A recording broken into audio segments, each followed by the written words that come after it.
Hello everyone, welcome back to my channel, The Unique and Rare Handbags. My name is Joe. I'm a bag collector and Hermes bag authenticator. Today I actually digged into my collection and found this bag. The reason why I chose this bag is because in my last video I talked about the Constance long wallet in alligator. So I repeated a little bit the difference between alligators and the crocodiles, the Porosus, the Niloticus. So I mentioned that the alligator on the scale, it doesn't have any pore, so you don't see any visible fact. They don't have actually, but on the crocodiles, either Porosus or Niloticus, they both have pores. So that's why I chose this one. It's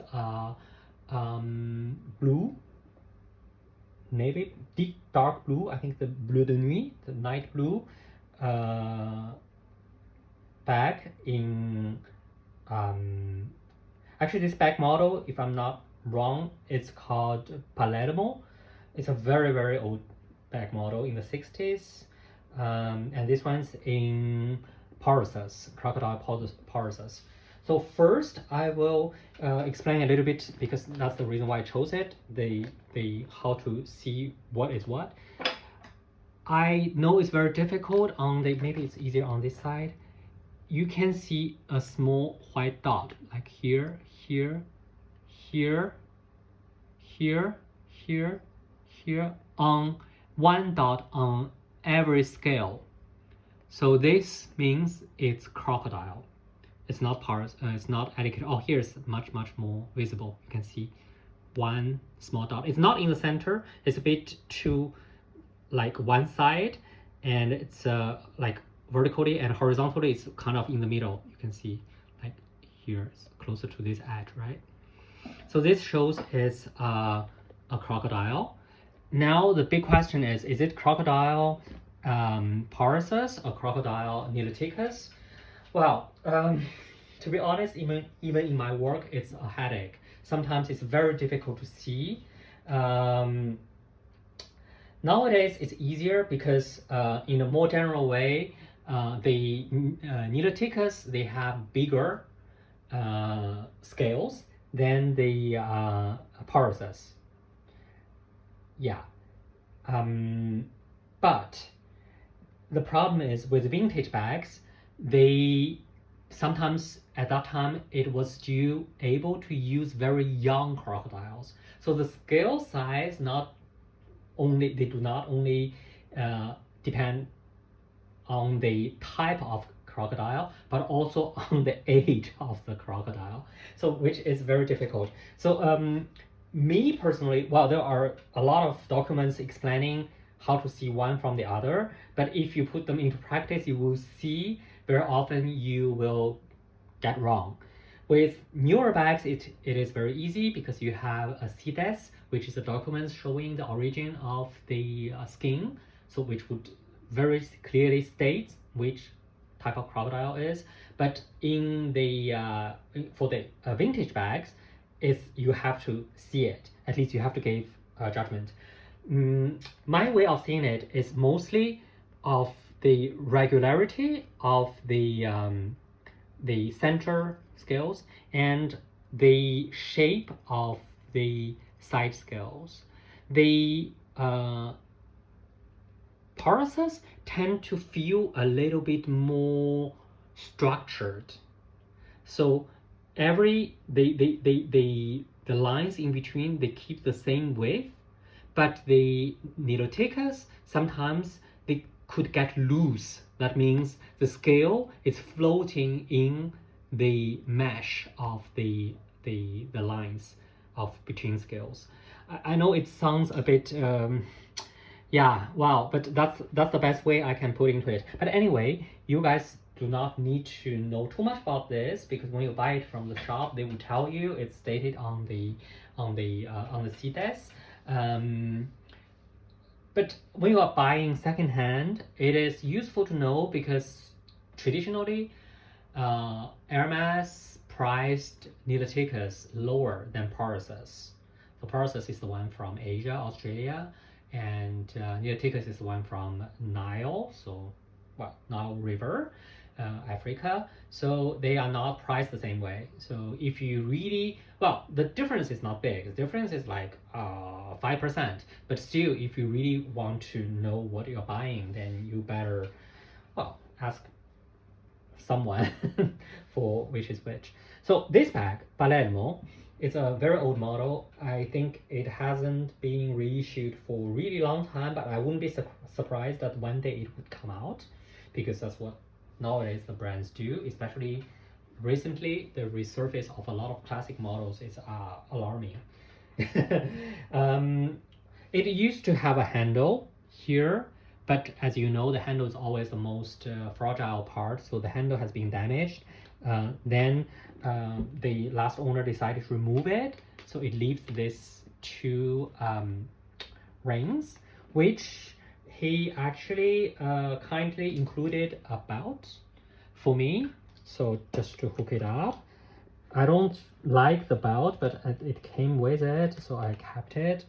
So basically it becomes a shoulder bag.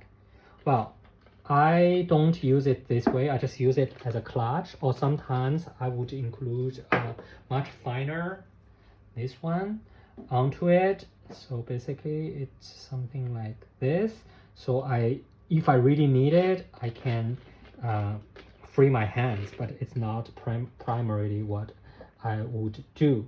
So basically, and also with this type of chain, you have the option of carry it on your shoulder or carry it right here as a handbag. So okay, let's keep it like this. It looks pretty good. Well, the most actually it's a very complex structure for a bag, as you can see. Actually, at that time, Hermes tend to make a lot of complex structures, and this complexity comes with a reason. It's not just aesthetic. It has a structural benefits to it. For example, this one, it has a tube here. It's a tubing, as you can see. It's a tube, so which keeps the surface of the bag flat, really structured. This bag, again, is much older than me. I think it's much older than most of my viewers. It's from the 60s. So, and you can see how well it kept the shape, right? So it's crazily well. And of course, all the stitches are hand stitched. As you can see, it's a left slant from left top to right bottom. All the stitches. So at that time, Hermes, especially for the exotic skins, even the decorative part, like here, all the decorative parts are also hand stitched. So which is not the case anymore nowadays. If you check even the crocodile or a lizard bags, they're not fully hand stitched anymore. So anyway, so that's the first thing. So the outside is pretty, it's wide, it's 25 centimeters long, about 18 centimeters tall, and so the surface has this interesting shape, and the closure structure is also kind of unique. So you need to first turn this, and then it detaches this way. So it has like two small pieces to like shape it, keep the space, and then it has the closing structure here. As you can see, that's a closing structure. Yeah, Hermes,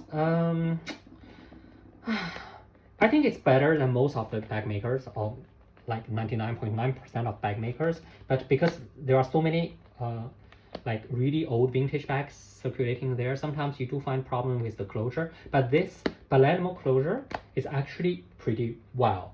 It's actually better than a lot of the closures, which especially the one from Annie, or from especially Annie, because Annie has two closures here just to press on. That one breaks all the time.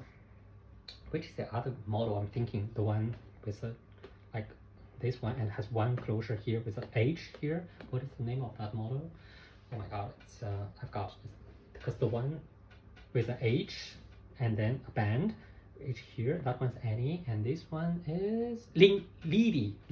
Yes, not Lindy, Lady. So I have them, but I I have to find them.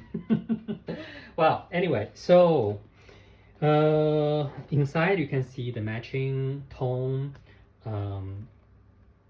lambskin, and then it has a pocket. At that time, very often the pocket is something like this. It's like a real pocket, like this. And then it has two compartments here. There's no zipper because the zipper was not invented at the time. 60s, guys. And I checked, I didn't find any year stamp, but I do find a number 15 here. So again, the year stamping system has been more regular from the late 70s, 80s. Before that, a lot of Hermes bags, they do not have year stamps, which is completely normal. The number 15 here, I wouldn't be surprised. This is the number 15 of this model in Crocodile, because again, it seems to be very small series, but at that time, Hermes was much smaller, and they have much less bags, and it was mostly a cellier, so the horse things. Well, anyway, for handbags, it was really not the core business.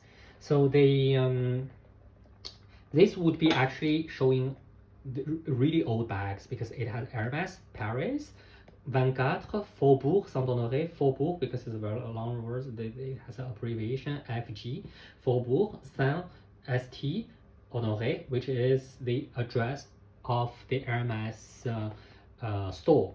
As you can see, the stamp is still pretty like crisp, so which means this bag has not been recolored.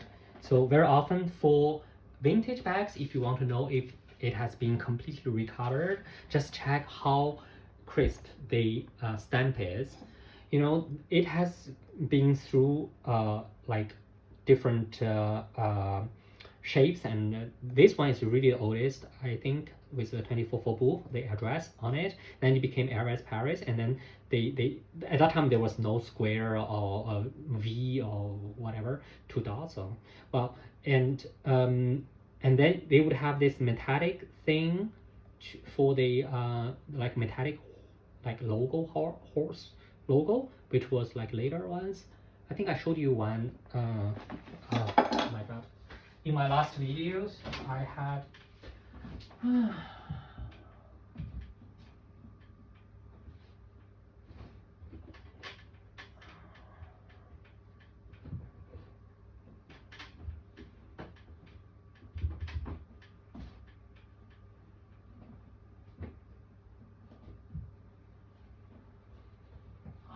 Okay, I can find it. The one of the bags I showed you last time was with that thing, like this metallic horse thing on it. It was the leather bag that I showed you. I can't find it now. It's somewhere.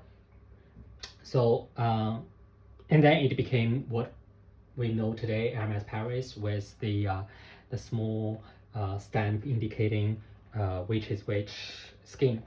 Well, so this is basically the bag, and I just want to use this bag to tell you a bit about the Crocodile Porosus in comparison with the alligator bag that I showed you last time, and also to tell you a bit about how a very old vintage bags look. And yeah, it has been torn here, a bit torn here, as you can see, but it's really nothing alarming. I'm pretty happy with this purchase that I made on in a second-hand shop. Well, thank you very much, and yeah, hope to see you next time in my next video.